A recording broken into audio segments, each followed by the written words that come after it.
We last spoke, you told me about your 5 tips for investment, and I quite like them. I'm gonna make you reel them off, if that's okay.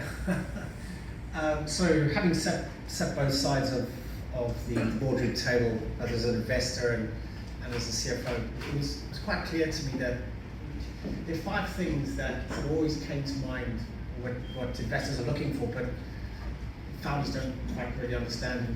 So I'll just sort of rattle them off. So a differentiated product or service, work into an industry with tailwinds, watch for a strong management team, have good strong KPIs, and one of the most important ones is alignment.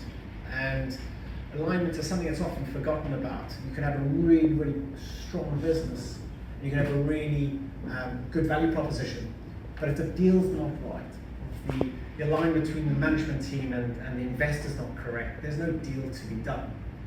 And often I think that this is where there is a disconnect, not just with founders and management team, but also PE, and not bridging that gap. And there's a conversation to be had around how do we talk openly about bridging that.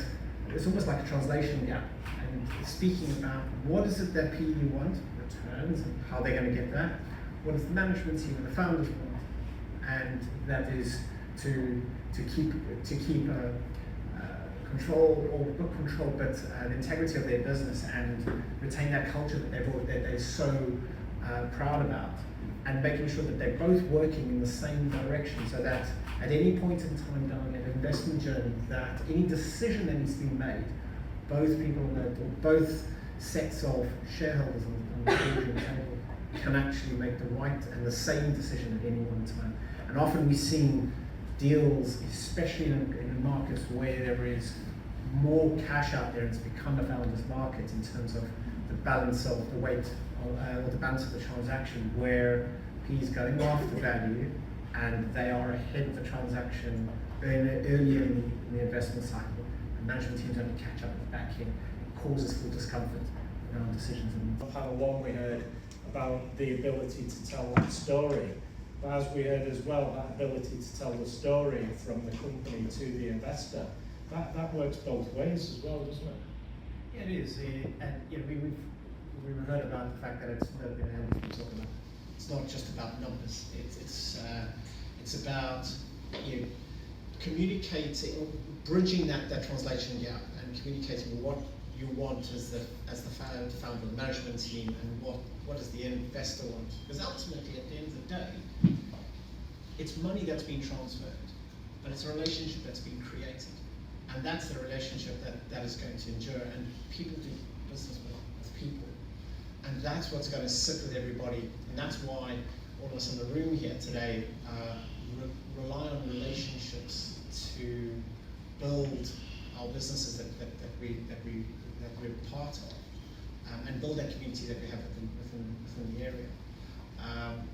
And the challenge that we do have is, what are we really competing on? Why are we winning the deal over the person next door to us? Because the only thing we can differentiate ourselves is ourselves. That's what we sell, and it's important that relationship. So as on panel 1, we heard somebody said, you should always play that local card, but that can't be the only card that you play, and that's what we're talking about. Yeah, I think the local card is something that has value, and will always have value.